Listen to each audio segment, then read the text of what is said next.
Hi, everybody. Hello, everybody, and welcome everyone to our penultimate Radical Kitchen. My name's Amal, and I am the projects curator here at the Serpentine.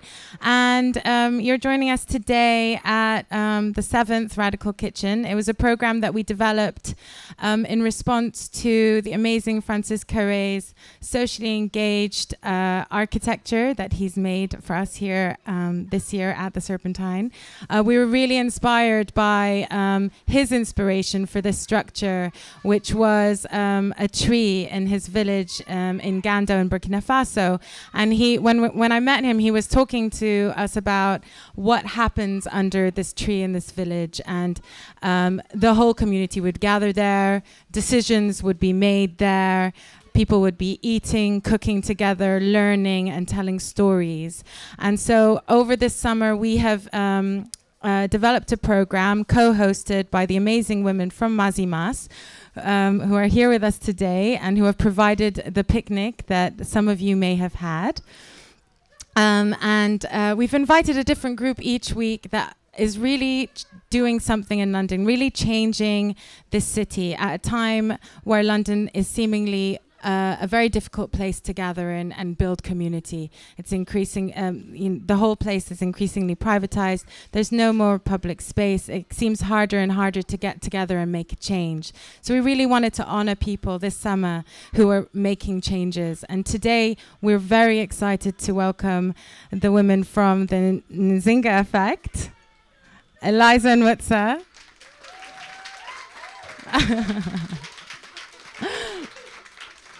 They're going to introduce themselves and all the amazing work that they do in a minute. But first, we just wanted to hand over the mic to Roberta and Elizabeth from Mazí Mas. Hello, everyone. Thank you for being here, and sorry if I'm repeating, some of you have been here before. So Mazi Mas means with us in Greek, and it comes from a story of the founder Niki, who had a godmother in New York, who was a Greek immigrant, who had a dream of having a bakery, and had her dream almost done, just to be said to her husband, a Greek husband, saying, no, women should be at home looking after children.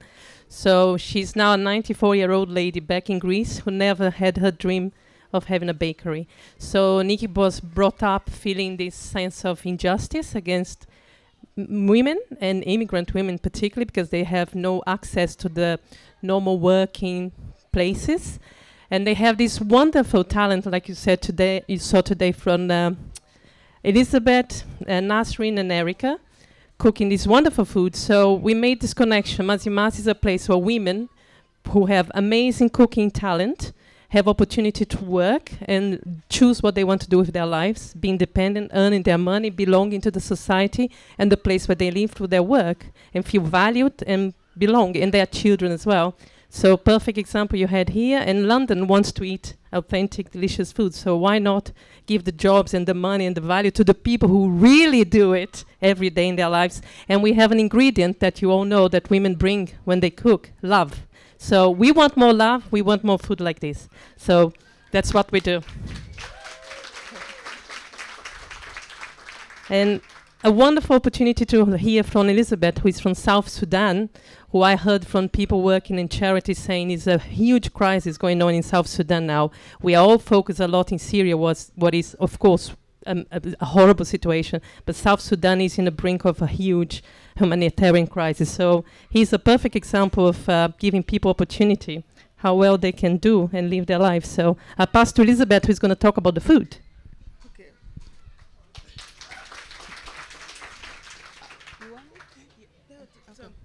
Can I just say something? So what Elizabeth, for anyone who came earlier, you may have noticed she's too shy. She talked beautifully about the food and said nothing about herself. So because the Nzinga Effect exists to shine a light on all African women's stories, we thought we would do this as a bit of a Q&A so that whatever Elizabeth doesn't want to say, look at her already, we will drag it out of her with love, obviously. So tell us who you are. Okay.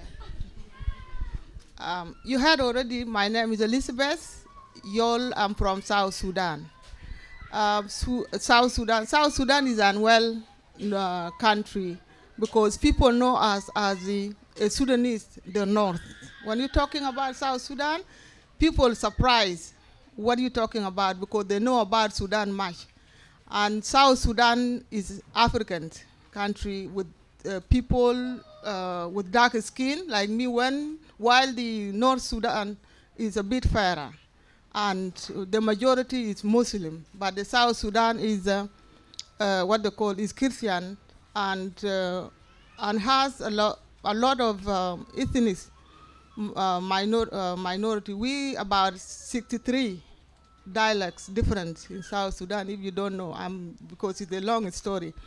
So how I came to this country? I came to this country because some of you may have before in the 90s about the war. South Sudan has been fighting for like 52 years for a struggle. But in year 2011, we got our independence from the North. But unfortunately, after 3 or 4 years, you heard about what is happening because we took the country from the North and we went and fight ourselves more than ever before. So I came to this country like a decade and a half. So I really call myself I'm the lucky person to be here because the way I came from South Sudan to North Sudan to here, sometimes I don't even explain it. But God is great, is a great God. So I was really giving an opportunity by the churches through the British Council of Refugees to brought me here with my children. So I'm really very happy, at least even to express myself because the country I coming from, you know the history of women. You see, if you are a woman, whether you are educated or not educated, you have no you have no chance even to talk, to stand to a crowd like this to talk. But thank God for British always, because when I came in this country also, no English, no word in English. So I was really brought in a safe hand, and the main things, I even survived because like the family I coming from, I lost a lot, you see. But thank God, if I were in that country, I would not be in front of you now. But thank God for that, number one. And number two, I was really giving an opportunity to learn the English. I'm just communicating with you now, so I can express myself, and especially as a woman from no opportunity to be giving a chance like this. I really thanks for the British government and the people. So as I said, okay. So your story is really moving. Thank you so much for sharing with us. And just to conclude then, we are all about shining a light on and challenging narratives, breaking stereotypes.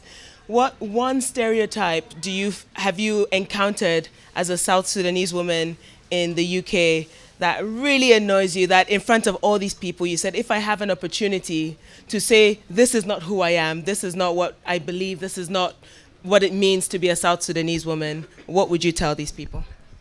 The one thing I would like to say is to be allowed to express my culture, you know, as I am, you know, yeah. It's there, but sometimes I feel it's not the way. Except now, I'm really thanks Mazi Mas. So I've been here. The good thing, I'm a very creative somebody, you know. So when I came here, because of the language barrier, sometimes you don't there is things you can do even without a language. For example, like music. When the music, you done the music, you can done even whether you understand or not. But that is not the case. So when I came in this country, of course, the lack of language, but I know I can do a lot. But no one was believing me. So if I want to do this, it was always language barrier, you know, language, because you cannot do that, you cannot do this. It was like when I was in South Sudan, you know, the life was being really restricted. Somebody always know, he know best than I am. But I know what I'm doing. It's just because that is support. For example, like now, South Sudan, our food, my food, this is the first time for me to share with it a different background of people in the South Sudan. And also even the history now I'm talking about here, how many people in here, is already 1 million people is going to know about me, that I'm from South Sudan. We need to go viral. Yeah. Yeah, all right. But it never been before. As I told you, I've been here for a decade and a half. I've been even also involved myself for the community. I'm really believe in voluntary, to give to people. You know, I've been working with elder people, with young people, you know, so to appreciate myself that. But I was not expressing the way I did express. And also the reason I love it very well, because I cook my own tradition food, you see. And especially the first time when I, with Mazi Mas, I was really very shy, you know, shy. I couldn't know how I'm going to start, and especially with the kitchen. But the first time when I went to the kitchen with them, we were about 8 of us. The kitchen was very small. Even we were told, according to the health and safety, we cannot fit in that kitchen, but we did. So for the first time, I was so really very happy, because in back home, you know, in Africa, I coming from the extended family with a small place like this. And for example, where I coming from my father, we are 29 children, you know, different, but we always always squeezing ourselves. So since I came in this country, never. But the first weeks I started with Mazi Mas, all of us in the kitchen, I felt like, you know, I am real, you know, I am really now. Look at the place we share, and also the food. I cook my food, what I love so much, especially aubergines. This one here, aubergine, is a very versatile in South Sudan. As a Sudanese, you can do anything with it. So you cook the way, but I never done it before. But you can see now I'm sharing, and it's also a generation to generation. And you have to know how to do it. And you know, aubergine, sometimes like aubergine we have, in back home it's very bitter. It's not like here. It's really a organic one. Sometimes you have to know how to make it. The first time I remember very well from my mother, grandmother. And by the way, I was brought up by grandmother, because I lost my mother when I was 7 years old through the birth. So I'm a grandmother tradition, and you know, thank God for that. So he really used to cook aubergine, and also because you have to be very careful. If you don't do it, it can poison or whatever, very bitter. But one day I went and I sneaked myself in the garden, and I brought the aubergine, and then I went and burned the wood and put it. So I did. When I did, it was so chaos. Yeah, from no one ate it, but because it was very bitter. But thank God for grandmom. You said no. The way I look at her, she wants to know. So she sat down with me really for 3 days, to doing aubergine for 3 days. Imagine, you know, Mania. So that is what I could share. Thank you so much, ladies and gentlemen, for your attention. Thank you. Okay, that's an amazing story. Now, Mutsa, before we start, it would be a miss if we didn't tell these people who the Nzinga and what the Inzanga Effect is. Okay, let's do it. So over to you. Oh, great, okay. You were supposed to do this part. Oh, well, they're tired of seeing my face. No, okay, okay. that's like, okay. This is genuinely how we are when we get together to work. It's chaos. But the Nzinga Effect, Nzinga was a queen who is now, the Angolans in the crowd are nodding. Nzinga was a queen from what is today Angola. She was a woman I had never heard of. And when I used to work as an editor at The Guardian, covering Africa and international development, I got tired of not having a full picture of what Africa is, not even having a range of stories. All the negative stories exist, but there are also a whole range of other stories that we don't hear. And the diversity of voices means that, a friend said to me that narratives are the weapons of the weak, and we need to claim back our narratives and rewrite ourselves in the books and become visible.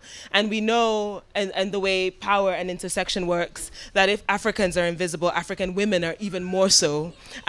So it was my passion to start something that would give visibility to African women, women on the continent, but also women in the diaspora, which makes our job even harder because we are trying to connect not just women in the English-speaking diaspora, but in the French-speaking diaspora, Lusophone women, Afro-Latina women, Afro women in the Caribbean. So we have a website, we are on social media, we're trying very hard to do more things than our resources are able to do, but we are African women, so it means that we will hustle until we get it.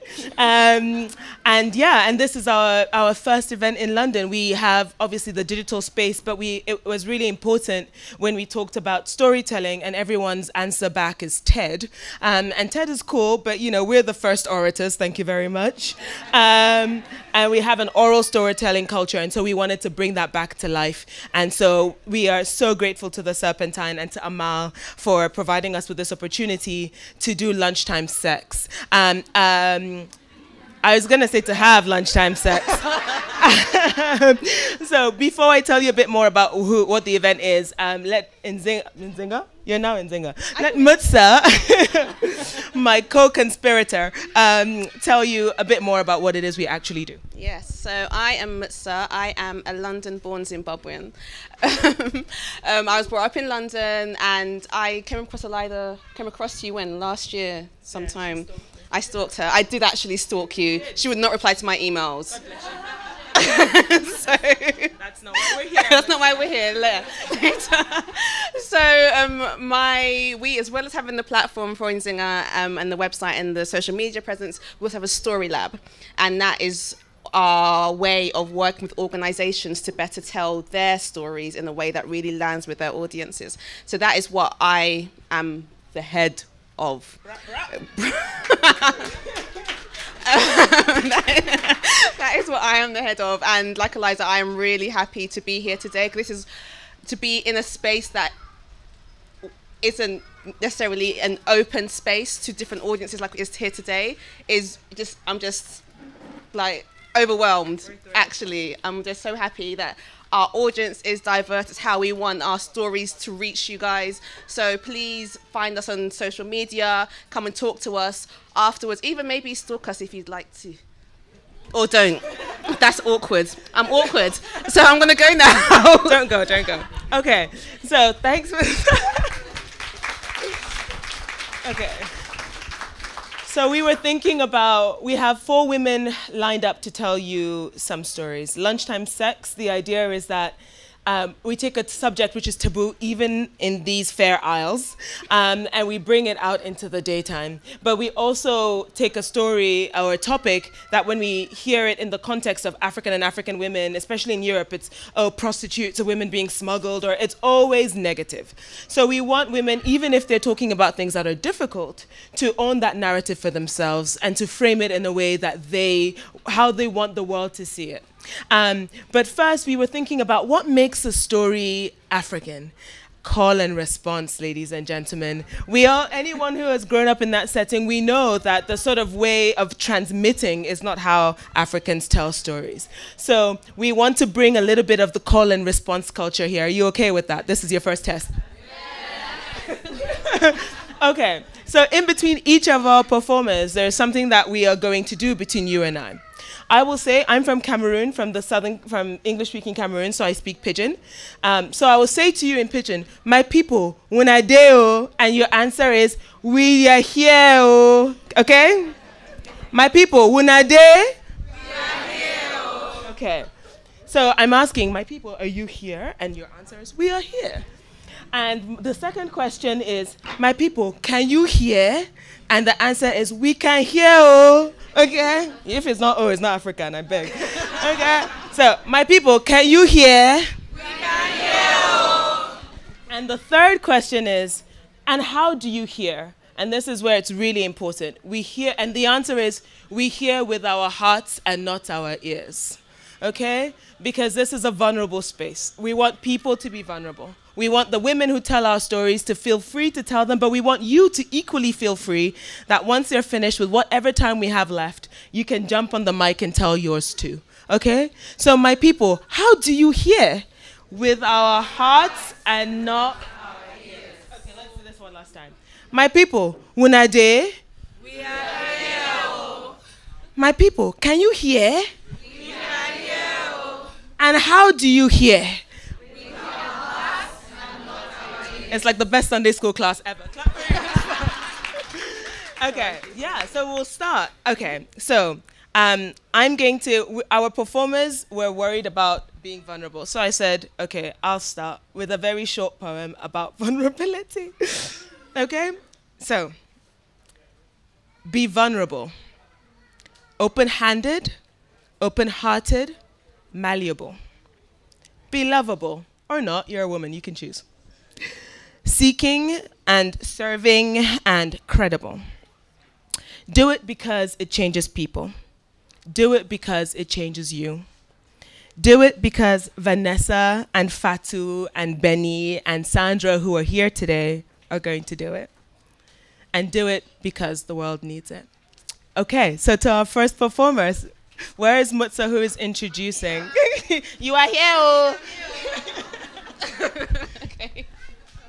Okay, so we're going to start off with Vanessa, who is the founder of Girls Talk London. Round of applause for Vanessa, please. Should I just stand beside you? Okay, yeah. Okay. So I have big boobs and a big bum. And they have been my shame for the past 30 years.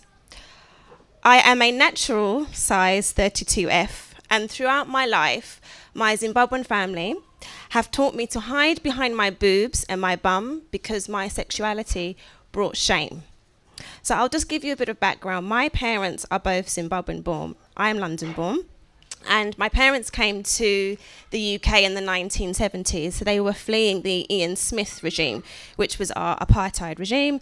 And they came to the UK for a better life.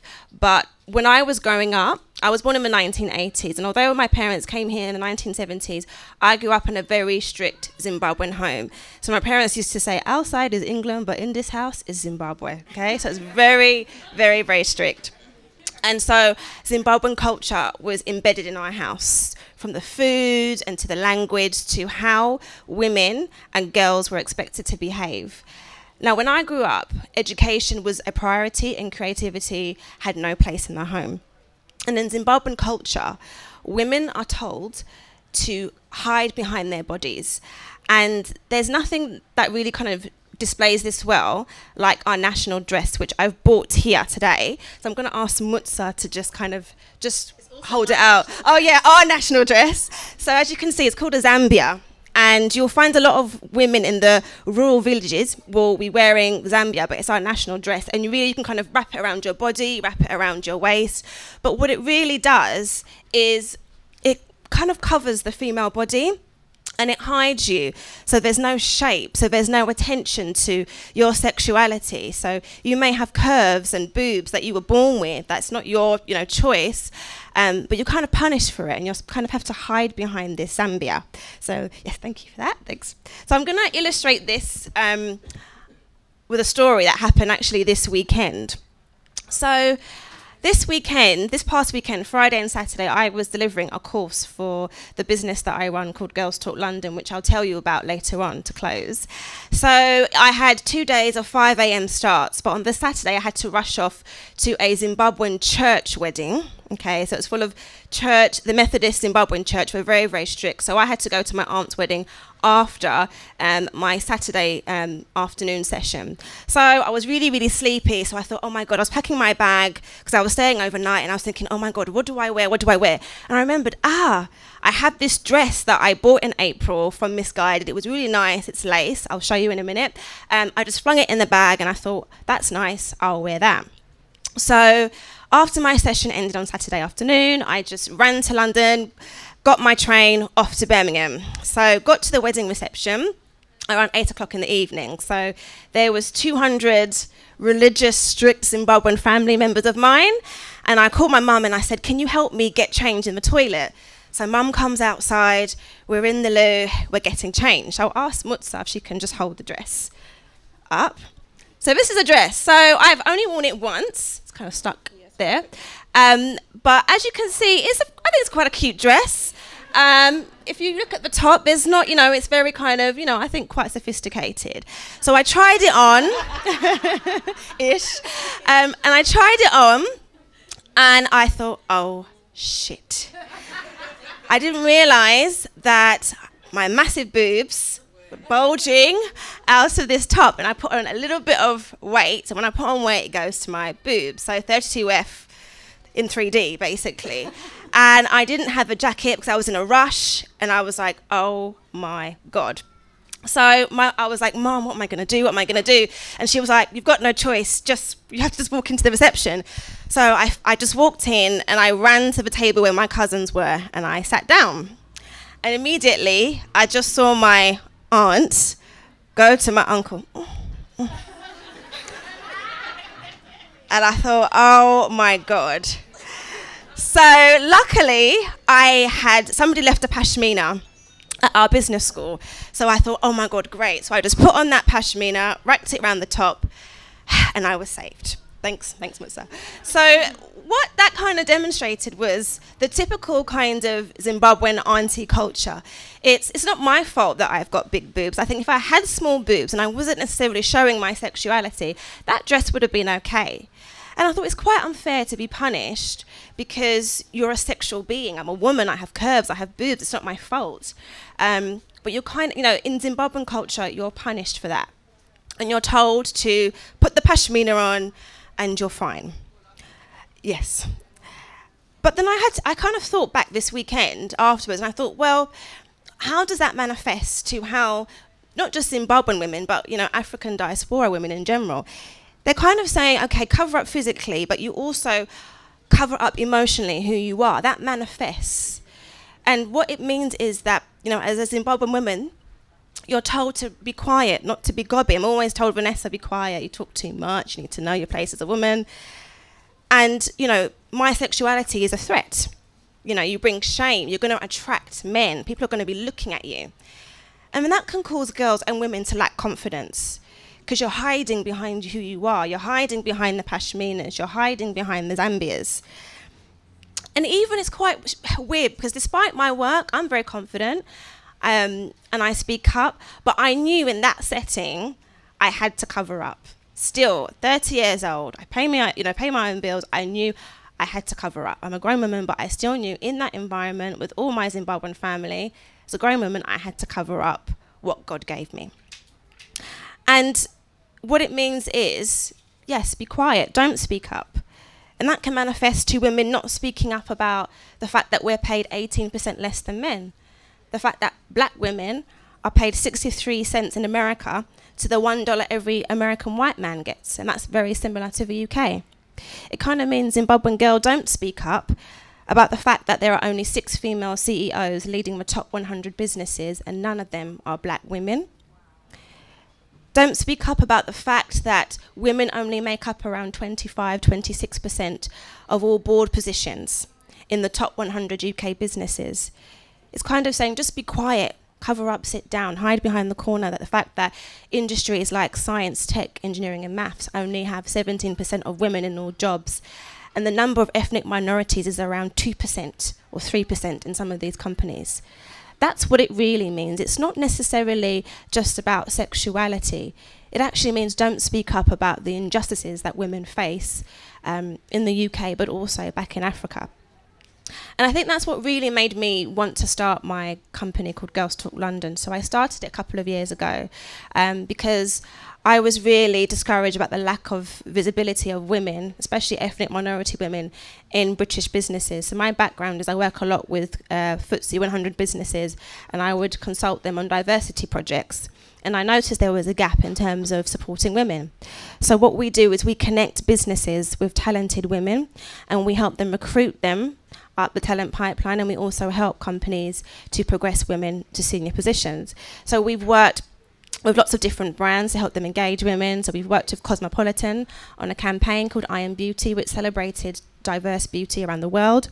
We've worked with Red Bull, a lot of the banks and a lot of companies like BT, O2 and Vodafone and Ericsson to help get more women into these industries. So really it's all about speaking up and not taking the injustices that women face in the world lightly and really doing something about it. And so to date, we've personally connected over 1,000 women with senior leaders, and they've gone onto our program and our events. And we have an online presence on social media of 142,000 followers as well. And we also have a website that has lots of content to help empower women to have the best life and careers. And I think what I hope is, I think it's a bit too late when you've got, I don't know if anyone's Zimbabwean, but our older generation are quite stubborn. So I think it's maybe a bit too late to kind of change their ideas around having natural big boobs and showing boobage. But what I really hope is that with Girls Talk London and with events like this and with the Nzinga Effect, great projects, great people, that we can encourage young girls and women, not just African women, but just women in general, to not hide behind your bodies. You don't have to necessarily, not wear a top at work because you're scared you're going to show boobs. You have boobs. It's not your fault. So just be comfortable in that. And I hope within time we will change the demographic around how women are looked at in the workplace because we wear a red lipstick or because we wear high heels. I don't understand what's that got to do with who you are as a woman. So thank you. How do we hear? Thank you. So next up we have Benny, and actually I have to bring up my message from her on how to introduce her because she's quite a woman. So I'm going to introduce Benny, who's an award-winning NBA broadcaster, producer and director of Girls in Sport Foundation, and one of the first African vloggers for Bedroom Diaries of Black Women. Benny Bonsu, please come to the stage.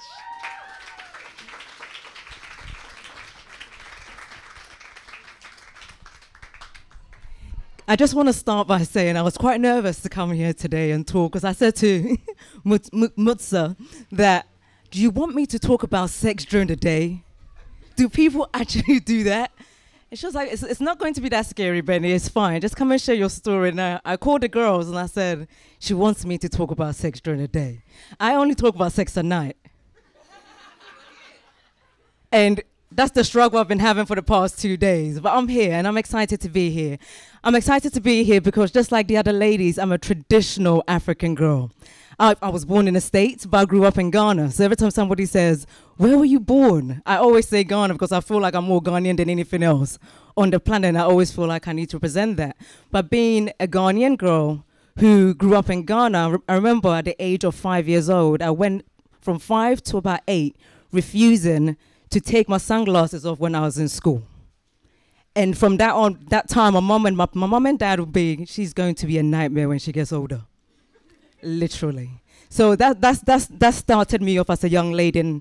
And I came to England when I was about 11 years old. And coming from one culture to the next culture is always different. And you find it harder. I went to a Catholic school, which was, oh man. Yeah. I mean, being in Ghana, going to school, you shave all your hair off, so beauty and lipstick and all of that stuff, you don't have it, so there's no conversation about sexuality and sex. All you need to do is go to school. Finish school, come home, cook, go to bed. You're going to be a doctor. My dad's plan for me, you can't be anything else. You're going to be a doctor, and you're going to marry uncle this his son. And when you guys do, they're going to build a house right in the middle of Accra. So my future was already Yeah, it was already done. There's no point me thinking for myself or what I want because my dad already had a vision of what I was going to be. My poor mom, she probably had high hopes too, but she doesn't have a say in the situation. So I'm in London, I'm in a Catholic school in North London, which is full of African kids and Irish kids. And we're the same. There's no difference between Irish and Ghanaians. Man, it was a bit crazy. So I'm at St. Thomas More to the age of 16. And during that time, you start learning things and exploring things. And I had a huge issue with trying to understand what I'm supposed to be as a girl, especially an African girl growing up in the Western world. And in growing up, your body is changing. You're seeing other young people doing things that conflicts with what your beliefs are, especially when you're Catholic as well. So I'll go to school, I'll leave home with a long skirt up to here. By the time I'd get into my lesson, my skirt would be up here because everybody else was doing it. And you see girls having sex, doing things they shouldn't be doing. You're like, man, should I be doing that too? But you can't do it because when you go home, your mom probably smells before you walk through the house. So you go home very quiet and you don't say anything. At 18, I left St. Thomas More and I went to university. I went to Brunel. And when I got to Brunel first year, I mean, they say the first year university doesn't count. So they said. So I'm like, this is great. And I'd come up with a case study why I shouldn't be staying at home and the reason why I should be staying on campus. And my dad actually made me do a PowerPoint presentation for him. Because he was like, I don't understand. Brunel's in London. You could just catch the Piccadilly line and you can come home in 2 hours. There's no problem. And I was like, but Dad, everybody else is going. And, you know, in order for me to get the grades that I need to be in the center of the thing. You know, I need to be able to. And he's like, go and do a PowerPoint presentation and come and present. So I did a presentation and he's like, cool.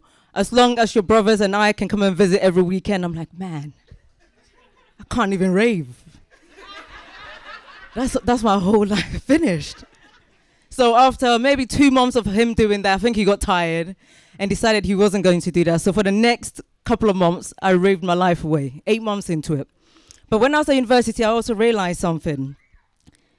Everybody around me had had sex. I was still a virgin at university at 18. And I was still trying to question why I'm not doing what everybody else is doing. And it's not the fact that I couldn't do it, it's the fact that culturally, I wasn't brought up like that. Sex was not something me and mom would sit down and talk about. I mean, when sex was on TV, we still do it now.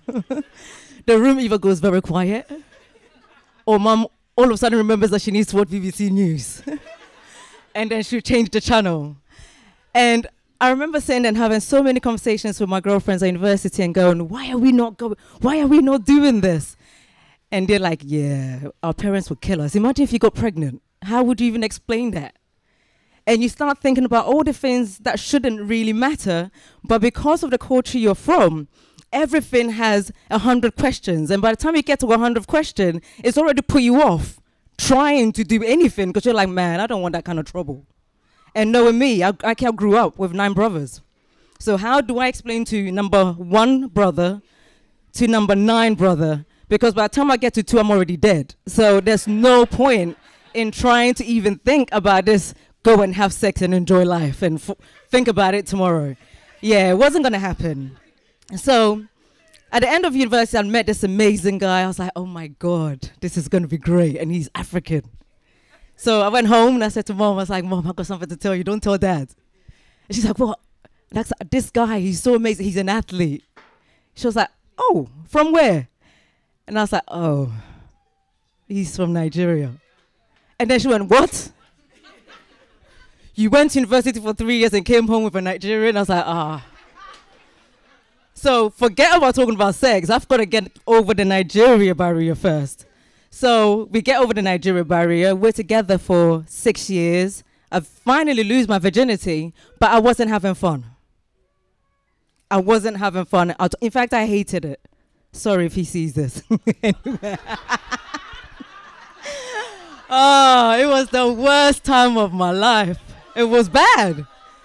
It was bad because as a young woman, and especially as an African young woman growing up, exploring and creating and understanding sex was not part of my vocabulary. My vocabulary is you're going to be a doctor, So you're going to study that. And your focus was that. My raven was, I'll go to a rave and I'll be home by 12 o'clock. So I wasn't really raving. I'm just literally popping to the club, saying hi and going back, because there was no point. So 6 years I was with this guy. I didn't enjoy it. And I was always scared to tell him what I didn't like. So I didn't say anything. So whatever he said he was enjoying, I was enjoying too. Cool. You had fun? Yeah, me too. You know, we'd go and sit down, and you're just like, that was rubbish. And you'd call the girls, and they're like, yeah, how was it? I was like, yeah, it was rubbish. And you're wondering whether he's hearing or not. But for that I think the 6th year, the last year of that relationship, I realized that I'm not talking about it. And the reason I'm not talking about it is because I'm ashamed of it. And then I started questioning myself, why am I ashamed of wanting to have fun myself? So what can I do to change that? So I decided to start a blog, start writing, called Bedroom Diaries of a Black Woman. And then everybody would hear the name, go, Bedroom Diaries, oh wow, what are you writing about? It's like sexual stuff. And I'm like, well, not really. I'm writing about the things that I've experienced that I don't really like. But what I realized with Bedroom Diaries is that it picked up very quickly. A lot of women would write and goes, Benny, I went through the same thing, except that I wasn't using my real name still, because I was still ashamed to admit I was even having sex. So I was going under a name of Abby Brown. Who's Abby Brown? And I would send these blogs to my mum, and she would read. She goes, oh, this girl, she's having a terrible life. You know? And I'll be sitting there just looking at her and going, if you knew it was me, you'd probably be upset. But she's just like, oh, this girl needs to get a life. She needs to explore. She needs to do these things. But all the things that my mum was saying, she hadn't explored herself, because she spent years doing the traditional things I was expected of her to do. So over the years, Bedroom Diaries got bigger. And the reason it got bigger because it's a space for Black women to actually talk about what sex is and why they should enjoy it. And over the years, I didn't become a doctor, which my dad hates. I became an MBA broadcaster for the BBC. And he's like, you cry, I don't understand. I have 9 boys and you are the girl and you also want to do sports. What's your problem?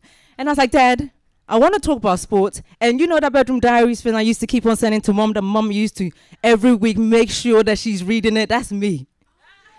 And he's like, hey! So you, all the women that come into this house talk about Bedroom Diaries is you? And I was like, yes, it's me. And then I showed him the videos.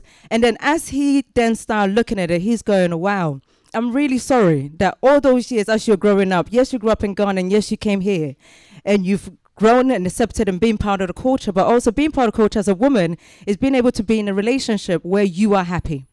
When you don't like something, say it.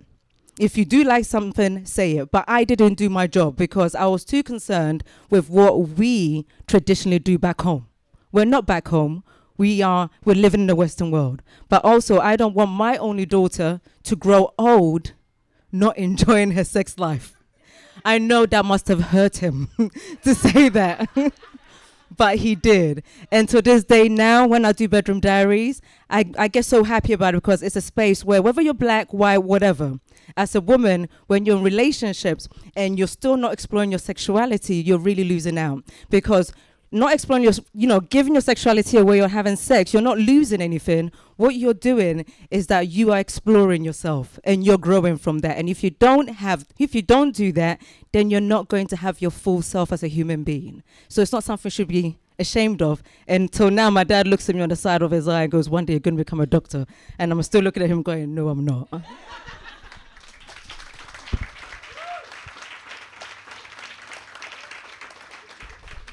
Fantastic. Thank you so much, Benny. Thank you. My people, Wuna Day. No, you're definitely not here, man. I don't know. Somebody's here, but I don't know who. Okay, let's try again. My people, Wuna Day. My people, you hear? We hear. And how do you hear? With our hearts and not our ears. Okay, because it's our last performer. Thank you so much. Okay, I'm going to introduce Sandra Paulson, who is a wonderful young woman from Angola who is an artist, and as she describes herself, an inquisitive child. So please welcome up our final performer.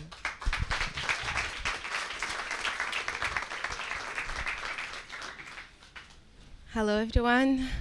Thank you so much for the previous performance, because I I believe, wrap up what was being discussed today in I would say, a more appropriate way, because after so much sex, I would just like to encourage you guys to wear condoms.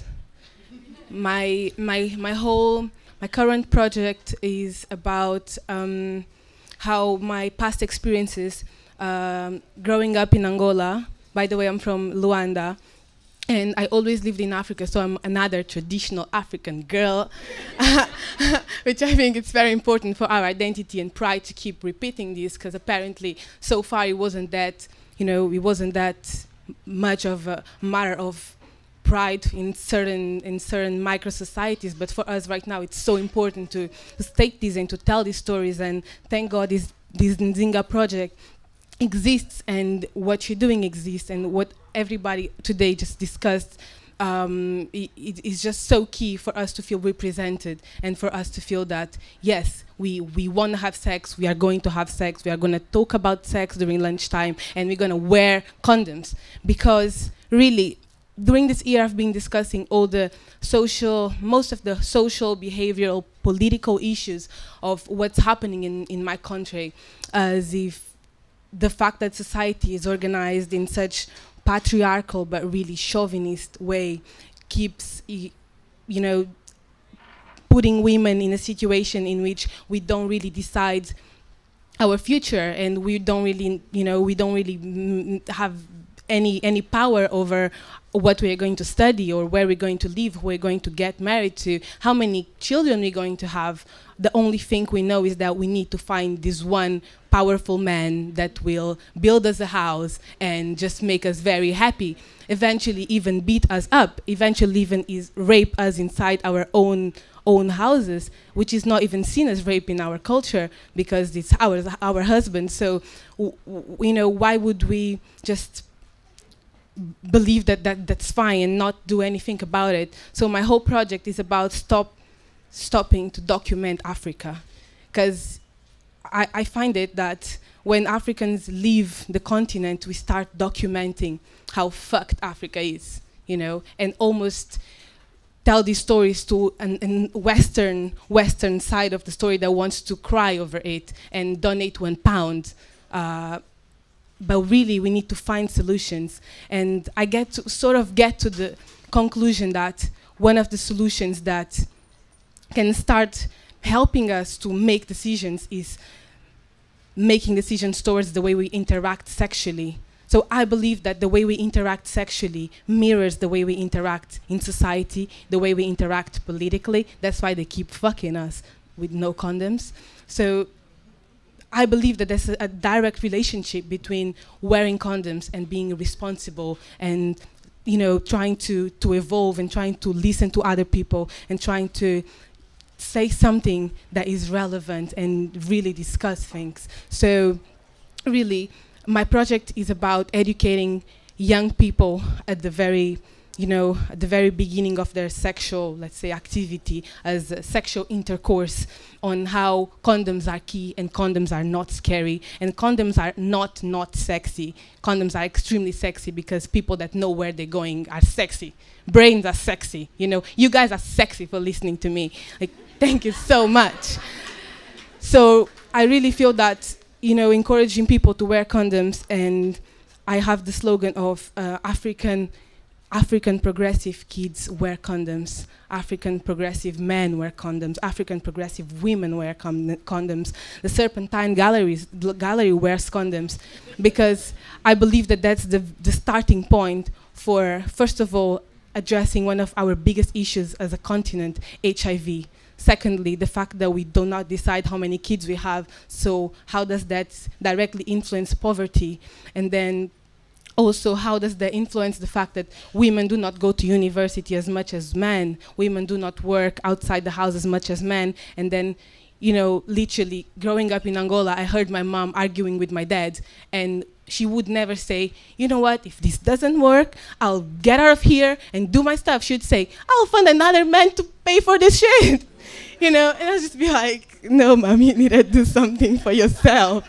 She'd say, I put you outside your own house and I find another guy to pay for this audience. So literally, I started thinking how, you know, even my mom's discourses could be reviewed. And as you address the fact that we do not talk about sex within the families, like even now, my parents, even, you know, considering the fact that I've been talking to people about sex education various times, my parents deny that I do have sex.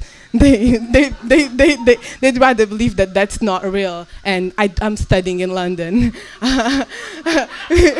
which is interesting, but it's not realistic. And so I believe that approaching these relationships in a much more realistic way and comparing it with the way we interact regarding everything can be very key. So please, people, wear condoms, you know, talk about it, encourage other people, give condoms, sell condoms, you know, because if we don't talk about it and we keep, you know, pretending that HIV does not exist, as is being in many countries in Europe, that people just deny that it exists. I feel like, for example, I have some Italian friends and German friends that say, you know, that's so unlikely in my country.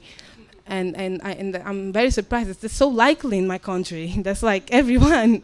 And I'm really scared about it. So why wouldn't we prevent our bodies from being so exposed? I just believe that not wearing condoms is like crossing a highway with so many cars passing, and you get to the other side and like, am I alive? Oh, got tested, you know, but you just did it. So why would we put ourselves at that risk and not really take decisions for ourselves? Thank you.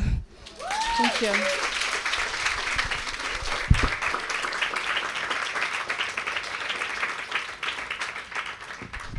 All right. Let's pass the donuts around. Oh, hold on. Because there are donuts here. Please help yourselves. Because we don't want them to go to waste, do we? No. We like food. Pass one around this way. Oh, should I? No, but the syrup is going to make it awkward. No? Picking it up without a napkin. You're recording me saying that. Thank you. Okay.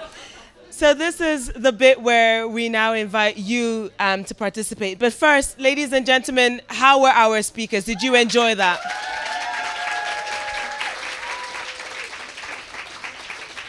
So does that mean you're now following the Nzinga Effect on Twitter and on Bookface and on Instagram? That means you've been using the hashtag Nzinga Live or Radical Kitchen, right? You've been doing all of those things like the good souls you are. Somebody was like, Okay. But this is the bit where, with the time that we have left, you are welcome to stay. This is a space that has been made available, and the mic is now open for other people's stories. For anyone who wants to leave, Vanessa, do you mind passing my notebook? Thank you. I just wanted to share before we because we know that people might leave, and so. When we, at Nzinga, we don't just care about stories. We care about stories because stories are a way to change structures. And we are deeply, deeply angered and saddened by the structures that affect us all. In the way that Sandra said so eloquently, like what we do in one space reflects our attitudes in so many other spaces. And when you see the treatment of African people in so many other spaces, and ethnic minorities and black women across continents, as a Brazilian woman once told me, it's so sad if you're a black woman, you're at the bottom of the heap everywhere in the world. And that applies for indigenous people also. So the idea is that our stories will help change systems. And I just want to share this reflection with everyone as a demonstration that the mic is now open, and you are welcome, if you're inspired by anything that you've heard, to also share from that place of vulnerability and truth.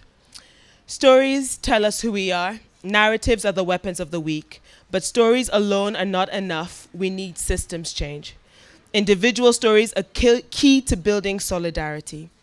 If narratives are vehicles through which we build culture, then here is my prayer for all of us. May the story of we trump the story of I. May the story of grace trump the story of judgment. May the story of love trump the story of hate. May the story of give trump the story of get. May the story of codependence trump the story of dominance. May the story of responsibility trump the story of blame. And may the story of peace trump the story of war. Thank you.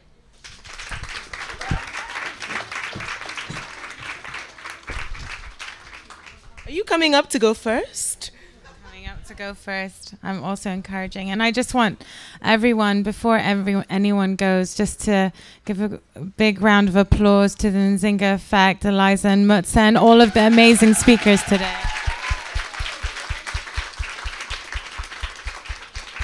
Thank you for bringing Lunchtime Sex to the pavilion. It's the first time. First time. But yeah, please, let's enact the Nzinga Effect mission here. Who wants to take the mic?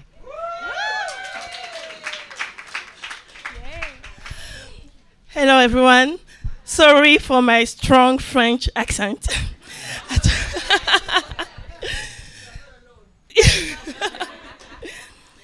I would like to talk about the tree, this tree. It's a big symbol in Africa. I'm an urban African girl. I was born in Ivory Coast. I never been in my village, in my parents' village, but I had all the gossip of the village through my grandma. So she explained to me the value of the tree. This tree, in most of African country, in the village, is in French country, the name is l'arbre à palabre. L'arbre à palabre means the corner where everything is settled down, people talking about everything. But in African village, the woman don't have the right to go to the l'arbre à palabre. It's only for the men.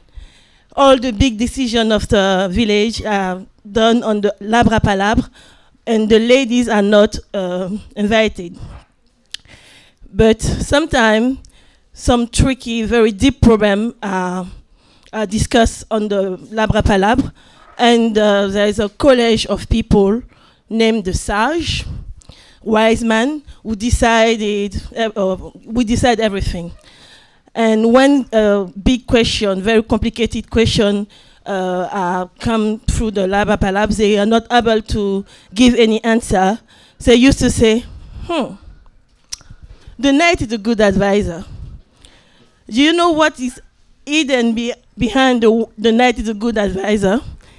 Yeah, they go back home and they ask woman, oh, we have this kind of problem. What do you think about it? And the woman say, oh, you have to do that. You have to decide that. Okay. And tomorrow morning, they came with the best outfit. Yeah. The knight told me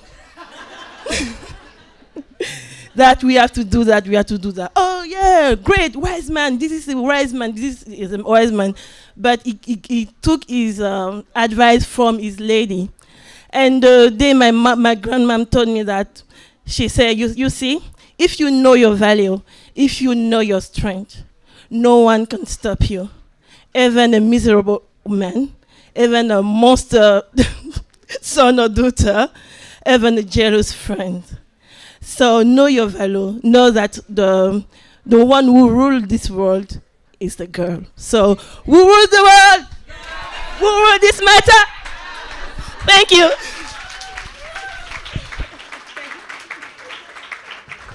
All right. I'm trying not to look at anyone in particular. Anyone? Don't want to exercise undue influence. Are you straightening up to come up here, Phoebe? No? I need to not be looking at people. That was really not intentional. Sorry, let's just see if there's anyone who hasn't gone. No? Yes? No? Okay. Did you want to say something more? Actually, it's not something big, but last time when I came, I was told by my colleague. So this week, today, is going to be the sex after, yes. And then I said, sex? Who is idea is that? So I said, to come and talk about sex here. I said, yes. I said, these girls, they haven't got anything to do they?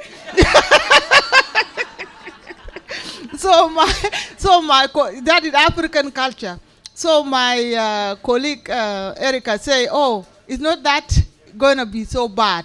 But I just want to tell you, I really appreciate it. What you all said is the real, and it is the truth. And we want the new generation to talk about it, because it is a nature. You don't joke with nature. You have to talk about. So, like for example, I have 3 girls. They're grown up in here. So completing the house is the chaos. But I have to, to know that we are in a different culture. You cannot serve 2 masters at the same time. So I'm a Sudanese woman, a Dinka woman, but them, they are British. So there is nothing. Even for myself, even if I go back now, back home, they don't like me. When I talk, they said, oh, this came with the Kawaja things, Yeah, this woman here. Sometimes they say, don't be near to our wives because you are a poison, you are going. So it is really a fact thing to be. So I really appreciate, and I'm very proud, for today. And also for this one here, for example, when I came, I sat here for half an hour crying because, to see this really all about me. You see, when I came here, I said that even one of the women was passing. He said, are you okay? I said, yes. He said, why are you sad? I said, I'm not sad. In fact, I'm very happy to seeing this one here because for a long time, like 30 years, I never been in the country. I've been the refugees all across and coming here. But like the way we in Africa things, the culture all the same. So they all set on except to this we call wak in my language. For everything, for wedding, for sad, for gossiping, for what, and always about man. So it's really, I was so impressed to see this culture has been brought at the heart of London, and really, I really appreciate it. And now we are doing well. Thank you. Anyone else? We have gone over our official time, but the guys at the Serpentine are happy to let the afternoon take its course. I have a guardian deadline at 4, but do I say? Would anyone else like to share in the spirit of truth and storytelling? No? Otherwise we can... All this standing, I've been standing here is not enough. No? If not, then... Matsa, are we happy to close? All right, then come up and let's wrap up. Why I say? Right, okay. I thought it was a call and response. I'd missed that one.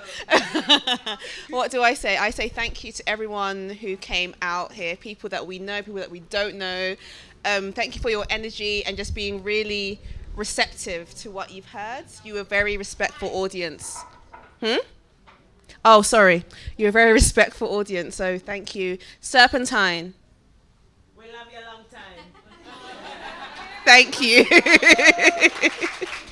Thank you so much. I really do. We're hoping to do more of these. Actually, not hoping. We are going to do more events like this. So please, if you're on social media, at Nzinga, everything, find us. Yes. Thank you. Have a lovely afternoon, everyone. Thank you for coming. Thank you.